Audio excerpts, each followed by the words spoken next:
Hi guys, my name is Tania and this is my May wrap-up. I read 7 books in the month of May and I'm really happy with how that's bringing my TBR down for 0 by 16. So without much further ado, let's get started. The first book that I read in May was The Truth About Forever by Sarah Dessen. I have 2 absolute sidetracks with this book, but they both affected how I read it. The first is that I've been watching the complete Avatar with my boyfriend, not the film with the blue people, but the series The Last Airbender and The Legend of Korra. And we're now about halfway through The Legend of Korra altogether. And there are 2 brothers in this book who just remind me insanely of Bolin and Mako, which was kind of good fun. The dynamic between the 2 brothers is really similar. You have the dorky younger brother who's a bit adorable and eccentric, and then the older brother who's kind of been in a bit of trouble but he's trying to turn his life around. That amused me personally. And the second thing was the blurb. I gave this a good long time before I reached my definite conclusion on it, but the blurb on the back of this book is definitely wrong. On the outside, Macy Queen is cool and calm. On the inside, she's breaking. This is correct. Silently struggling with her father's death and being apart from her oh-so-perfect boyfriend, a long lonely summer full of secrets and silence lies ahead.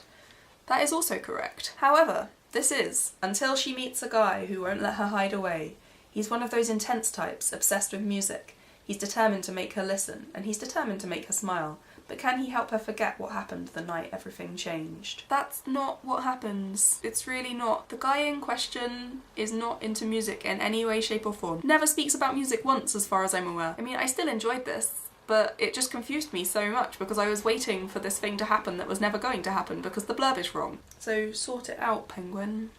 Right at the beginning of the May I was having a massive craving for contemporary books, and where I'm trying to run down my TBR I was very much running out of these. So I was very happy when I discovered this on my shelf, and it definitely filled my craving for a contemporary romantic kind of book. I rated this 3 out of 5 stars. Next up, I read The Help by Catherine Stockett. I've been waiting to read this book since before the film came out and just never got around to it. I could never find a copy of it. When I did find a copy of it, I had so many other books to read. So I finally read this month. I love the alternative viewpoints this gives. They're all 3 such different characters. I also think it was really powerful rather than just writing, say, the book from the point of the maids as is written within this book. This is getting very meta right now. By having sections from Skeeter's point of view, we actually kind of see her unconsciously showing her privilege, and that's actually really powerful in this context. And this was both as eye-opening and gorgeous as I thought it was going to be. So 2 thumbs up and 5 stars from me. The next book I was kind of reading at the same time as The Help / I started before The Help and then it got overtaken, but I knew that this was going to get read anyway, and that is To Kill a Mockingbird by Harper Lee. I was reading this as part of the Read TCAM read-along run by Max over at Well Done Books, and he has now run the live show for that and it was so much fun. This was a reread for me. I read it back when I was in year 10 at school, so I would have been 14, 15 at the time that I read it. So this was already a 5-star book for me, and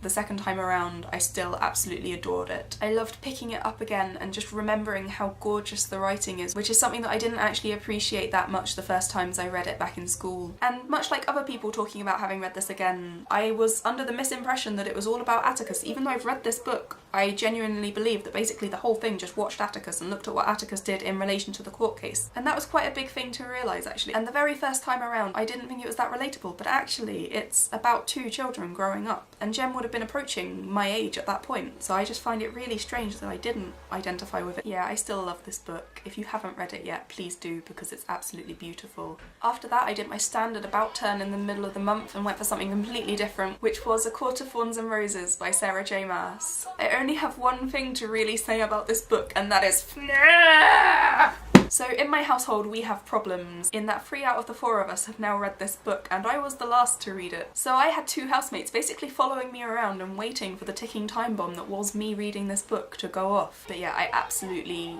flipping adored this book. So this is about a girl called Feyre who is taking care of her destitute family, and in doing so kills a fairy, and in repayment for this life debt she is taken back to the fairy country of Praveen to live out her life there, which is when we get into the Beauty and the Beast side of things. And this actual copy of the book is very precious to me because it's now been signed by Sarah, as she came to Waterstones Cardiff and I made a brat out of myself when she asked me what I do, and I just went, I'm a cleaner. I'm not saying I need to lie, I'm just saying I need to not be an idiot. I was apparently feeling super generous and doling out the 5 stars in May, but this was another 5-star book for me. So whilst I work in the aforementioned cleaning job, I like to listen to audiobooks as it gives me something to do whilst I'm working that isn't just mopping the floor. And the book that I spent the majority of May listening to was The Knife of Never Letting Go by Patrick Ness. This was my first Patrick Ness book, and it was overall rather stunning. This was the version that you download from Audible, and I think that this book was actually just made for the audiobook format. As this book follows Todd Hewitt, a boy living on New Earth, which is a planet that has been effectively colonised by humans, we straight away begin to see that things are very different, as all the people that live on this planet can hear men's thoughts. So there is never any silence, you can always hear something, and even if you can lie through what they call a noise,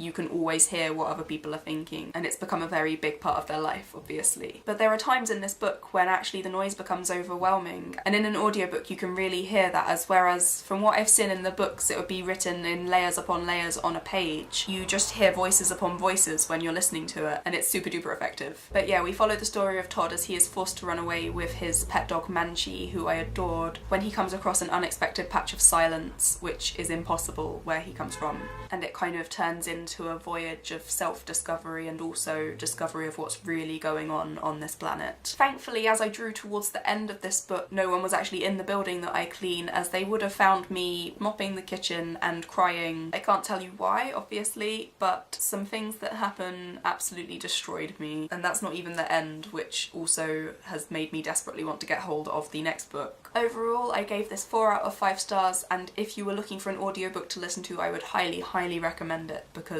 it worked perfectly. As we're moving house at the end of this month, me and Beth are both having to be quite brutal with the books that we keep and the books that we get rid of. So this next book was swiped off the top of Beth's charity shop pile, and it is Rebel Belle by Rachel Hawkins. This really reminded me of Avalon High by Meg Cabot. Although the idea of power in this book was a lot more extreme, some of the dynamics were also very similar, and that actually made this book for me because it reminded me so much of one of my favourite books. I don't really have a lot to say about it, but it was so much fun and I gave it 4 out of 5 stars. The final book that I read in May was How to Build a Girl by Caitlin Moran. This is initially about a 14-year-old girl called Joanna Morrigan who decides that she doesn't like herself and wants to rebuild herself as Dolly Wilde, who drinks, smokes, parties, just has a great time generally. And although I never went as far as she did, I identified so much with that feeling of not liking yourself and being the fat girl, being unwanted, and deciding to adopt the persona of someone else. Through the book, Caitlin actually tries to get across quite a lot of points about enjoying life, and rather than being cynical, going out and enjoying things, loving things, and doing that unashamedly. And it was just really healthy stuff to read in that sense, whilst it was also this glorious teen train wreck style of book in the manner of Georgia Nicholson, but with a kind of dirty twist. So I feel like it had really good messages, but it was also cringy and hilarious and just having fun with this ridiculous character. So this was another 5 stars from me, and I was definitely prepared for a book hangover when I finished it. So this has been my May wrap up. I hope you enjoyed it. I hope you're having a lovely day. It's gloriously sunny here, which is a massive change for the last week, and I will see you soon. Goodbye! Which was A Court of Thorns and Roses by Sarah J Maas. I can't hold it. Which was A Court of Thorns... It's just the wrong size for my hand. It's making my knuckles hurt. Which was A Court of Thorns... I don't know why I think I can do this booktube thing. I can't even lift up a book.